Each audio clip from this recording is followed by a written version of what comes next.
Assalamualaikum warahmatullahi wabarakatuh. Bertemu lagi dengan Mang Amsi dari Syariah Saham. Di video kali ini kita akan mencoba mempelajari tentang investasi paling cuan di masa pandemi, atau misalnya istilahnya investasi manakah yang paling bersemi di masa pandemi dari mulai awal Maret sampai Januari ini ya. Jadi kemarin ada satu infografis ya, atau semacam anekdot juga sih.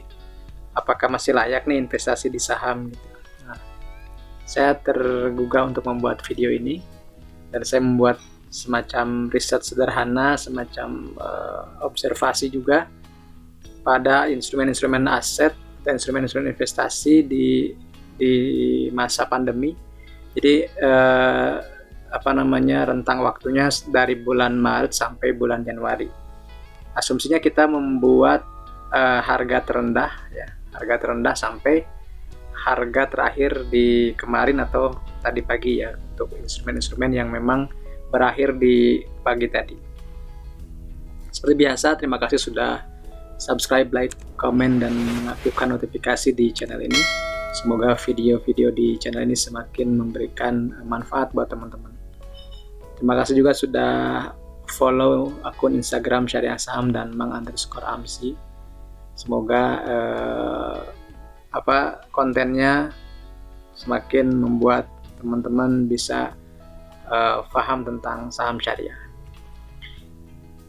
Disclaimer, jadi presentasi ini bersifat informasi, bukan rekomendasi jual beli.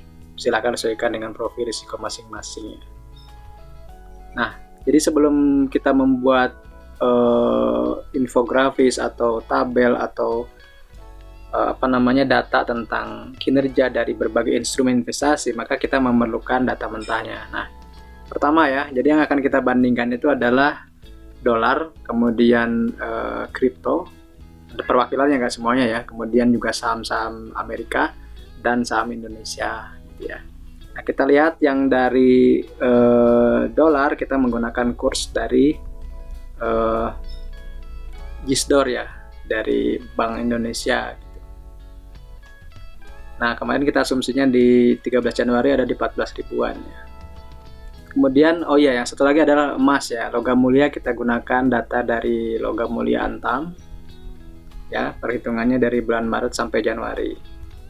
Kemudian data terkini, nah ini ya, saham-saham akan kita bandingkan: BRI Syariah, Amazon, Berkshire Hathaway, Apple, Microsoft, Tesla, dan Bitcoin. Nah, ini semoga mewakili instrumen-instrumen yang sedang hit ya, yang sedang ramai dibicarakan begitu. Nah, kita cek dolar ya. Dolar di bulan Maret itu pernah menyentuh 16 ribuan. Tapi kemarin ditutup di 14 ribuan ya. Jadi ya minus ya, sekitar 15,05%. Kemudian logam mulia dari 928.000 per gram menjadi 965.000. Maka kenaikannya hanya 4% begitu. Berkshire Hathaway ini sahamnya Warren Buffett, perusahaannya Warren Buffett. Kita lihat kenaikannya. Ini satuannya dalam dolar ya, dalam dolar. Naiknya 48%-an. Ini juga Microsoft dalam dolar, naiknya 63%. Amazon dalam dolar juga, naiknya 95%. Apple dalam dolar juga naiknya 146%. Bitcoin dalam rupiah 105 juta dengan 530 juta, naiknya 405%. Tesla yang lagi ramai dibicarakan tentang mobil listrik ya, naiknya 1119%. Dan ini paling fenomenal adalah BRI Syariah dari 135 ke 3.770 di hari kemarin, naiknya lebih dari 2.693%. Maka asumsinya teman-teman punya uang 100 juta di bulan Maret, kemudian ditanamkan atau diinvestasikan di berbagai instrumen ini, mana yang paling menguntungkan? Teman-teman sudah pasti bisa menemukan jawabannya. Asumsi modal 100 juta di bulan Maret 2020, maka hari ini akan menjadi di dolar malah nyusut. Di logam mulia tipis saja, di sahamnya Warren Buffett sekitar 47 juta untungnya. Di Microsoft 63 juta, di Amazon 92 juta, di Apple 146 juta, di Bitcoin sekitar 404 juta, di Tesla 1,1 miliaran. Dan ini paling fantastis, di BRIS 2,6 miliar ya. atau 2,7 bahkan ya, atau 2,6 sekian, hampir 2,7.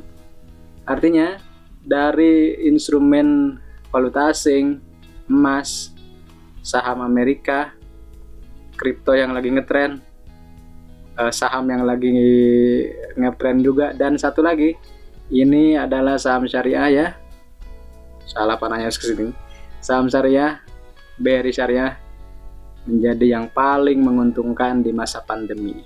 Jadi selama teman-teman yakin dengan prospeknya, kemudian misalnya, tapi sekarang sudah mulai mahal ya teman-teman, dan saya tidak menjamin kenaikannya akan berlanjut terus, apalagi kemarin BRIS ini sudah masuk UMA ya, unusual market activity. Jadi kemungkinan suspend itu selalu ada kalau sudah masuk UMA, jadi teman-teman harus hati-hati. Ini hanya menjelaskan bagaimana pertumbuhan dari berbagai instrumen investasi yang sering dibicarakan orang ya, dari mulai valuta asing, kemudian emas gitu, kemudian juga saham luar negeri yang lagi ngetren kripto, misalnya koin-koinan yang saya pun nggak bisa beli karena saya belum memiliki fatwa untuk bisa masuk ke situ. Dan juga saham yang lagi sering dibicarakan juga seperti Tesla. Dan terakhir adalah saham BRI Syariah yang mungkin di setahun terakhir ini atau 9 bulan terakhir ya, itu menjadi sesuatu yang ngetrend di pasar modal Indonesia. Jadi teman-teman, dengan asumsi ini maka dalam 9 bulan saja, kalau misalnya kita benar-benar waktu bulan Maret itu lamsam di satu instrumen, maka di bulan Januari ini sudah memetik hasil yang begitu fantastis ya dari saham BRI Syariah. Tapi tidak semua orang seberuntung orang yang megang dari harga 135 gitu. Boleh jadi ditradingkan ya, dari 135 jual di 400, kemudian masuk lagi dan seterusnya. Setiap orang bisa berbeda. Jadi tidak harus misalnya sama caranya begitu. Kemudian juga tidak semua orang suka dengan buy and hold, tidak semua orang suka dengan membeli ketika breakout. Semua kembali kepada profil risikonya masing-masingnya. Kemarin juga banyak yang nanya, emang saham apa yang bagus untuk 10 tahun ke depan? Bagi saya sih yang penting adalah return-nya. Jadi return-nya itu misalnya 10 tahun ke depan setahunnya berapa gitu ya. Kalau misalnya 10%-an per tahun, berarti secara compounded annual growth rate atau CAGR ya istilahnya teman-teman. CAGR-nya kalau 10% per tahun itu, maka selama 10 tahun kita akan mendapat 258% atau 257, saya lupa ya. Nah, kalau misalnya ada saham di 258 aja ya asumsinya ya, 258%-an, sekarang kan banyak saham-saham yang lebih dari 250% kenaikannya. Jadi silakan teman-teman pastikan instrumen investasi itu cocok dengan profil risiko. Jadi yang terpenting dalam investasi itu bukan mana yang benar gitu, tapi mana yang cocok buat teman-teman. Jadi tidak perlu melihat portofolio orang lain, tidak perlu melihat pilihan orang lain. Yang terpenting adalah sesuai dengan profil risiko, sesuai dengan takaran risiko dan rewardnya yang kita targetkan. Semua kembali kepada pilihan masing-masing. Demikian konten video di pagi ini, semoga bermanfaat ya, dan silakan bagikan jika dirasa bermanfaat.